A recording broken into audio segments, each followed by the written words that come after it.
अस्सलाम वालेकुम नाज़रीन, मां आहियां शुएब अली उमरानी ऐं तव्हां ॾिसी रहिया आहियो BR टाइम न्यूज़। सभ खां पहिरियां शामिल कंदासीं हीअ रिपोर्ट। इमरान खान चाहे थो त कलभूषण खे नारो ॾियण में पार्लियामेंट बि शामिल थी वञे। पीपल्स पार्टी इन जे जुर्म में तव्हांजो साथ नथी ॾेई सघे। बिलावल भुट्टो जो आज़ाद कश्मीर जे इंतिखाबी जलसे खे ख़िताब। बिलावल खे आज़ाद कश्मीर में पंहिंजे पार्टी पोज़ीशन जी ख़बर ई नाहे। PPA जा सिर्फ़ 8 उम्मीदवार रेस में आहिनि।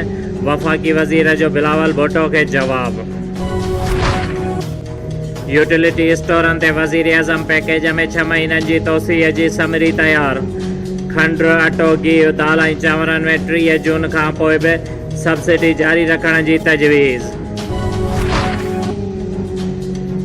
साबू राहुल अॻोॻोठ इलियास बोरड़ो जे रहवासी औरतुनि ऐं मर्दनि जो अॼु चौथे ॾींहुं बि नवाबशाह प्रेस क्लब साम्हूं बुख हड़ताल।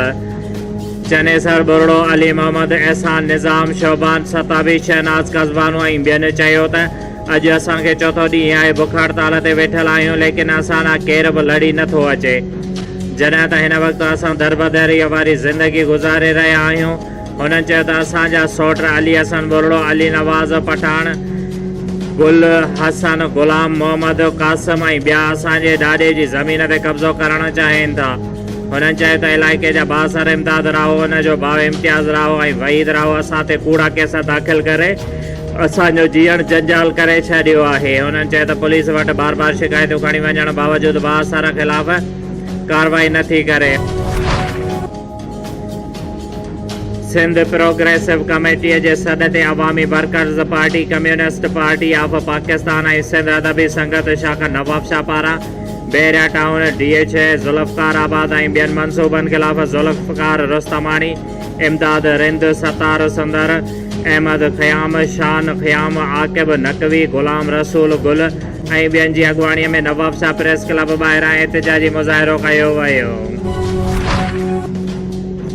जिस्कम चेयरमैन सनान खान कुरैशी समेत मरकज़ी क़यादत ते कूड़ा केस दाख़िल करे गिरफ़्तार करण ख़िलाफ़ अॼु ॿिए ॾींहुं बि तारिक समो, शकील लखमीर, फरमान मला, हाशिम लिगारी, इमदाद लिगारी, शोबान माटी, नासिर शाह ऐं ॿियनि जी अॻुवाणीअ में नवाबशाह प्रेस क्लब ॿाहिरां एहतिजाजी मुज़ाहिरो कंदे चयो त सिंध हुकूमत कब्ज़ा माफ़िया मलक रियाज़ जी वंगार वहंदे जिस्कम चेयरमैन सनान कुरैशी समेत मरकज़ी क़यादत मथां कूड़ा केस दाख़िल करे हज़ारे कारकुननि खे गिरफ़्तार करे उन्हनि मथां सख़्त तशद्दुद कयो आहे। जंहिंजी असां सख़्त लफ़्ज़नि में मुज़म्मत कयूं था। उन्हनि मुतालबो कयो त सनान कुरैशी ऐं ॿियनि मरकज़ी क़यादत मथां कूड़ा केस ख़तमु करे खेनि फौरी तौरु आज़ादु कयो वञे, ॿी सूरत में एहतिजाज जो दाइरो वधायो वेंदो। मोरो शहर जे सिंध कॉलोनीअ में शाख जे भरिसां मोटरसाइकिल जे टक्कर में 8 साला यासिर पुट रोशन सोलंगी सख़्त ज़ख़्मी, मोरो अस्पताल दाख़िल। ज़ख़्मी गचेरो रोड जो रहवासी आहे जेको वालदेन सां मोरो शहर जे सिंध कॉलोनीअ में फौतगीअ ते वियल हुयो। सिंध यूथ एक्शन कमेटीअ तरफ़ां यूनिवर्सिटी इंतिज़ामिया पारां फीसुनि में वाध ख़िलाफ़ नौशहरो फेरोज़ में प्रेस क्लब आॾो एहतिजाजी मुज़ाहिरो कयो वियो। सिंध यूथ एक्शन कमेटी अॻुवान फरहाद मस्तोई, कामरेड असद चांडियो, मेराज सिंधी, बशीर अहमद सोलंगी, नूर राजपर, शहबाज मस्तोई, फयाज़ शेख ऐं ॿियनि जी अॻुवाणीअ में एहतिजाजी रैली कढी प्रेस क्लब साम्हूं मुज़ाहिरो करे सख़्त नारेबाज़ी कई वई। उन मौक़े ते मुज़ाहिरनि खे ख़िताब कंदे ऐं मीडिया सां ॻाल्हाईंदे सिंध यूथ एक्शन कमेटीअ जे अॻुवान फरहाद मस्तोईअ चयो त सिंध यूनिवर्सिटी इंतिज़ामिया फीसुनि में घाटे टोड़ वाध करे तइलीम दुश्मनीअ जो सबूत ॾिनो आहे। यूनिवर्सिटी इंतिज़ामिया में पीपल्स पार्टी सिंध सरकार ग़रीब शागिर्दनि खां तइलीम जो हक़ खसणु चाहिनि था। नौशहरो फेरोज़ वासी यासीन कलोड़ो पंहिंजे पुट आसिफ कलोड़ो सां गॾु बेरिया सिटी प्रेस क्लब में मीडिया सां ॻाल्हाईंदे चयो त मूं पंहिंजे पुट आसिफ कलोड़ो जी शादी अब्दुल रशीद कलोड़ो जे न्याणीअ सां 3 लखनि एवज़ कराई।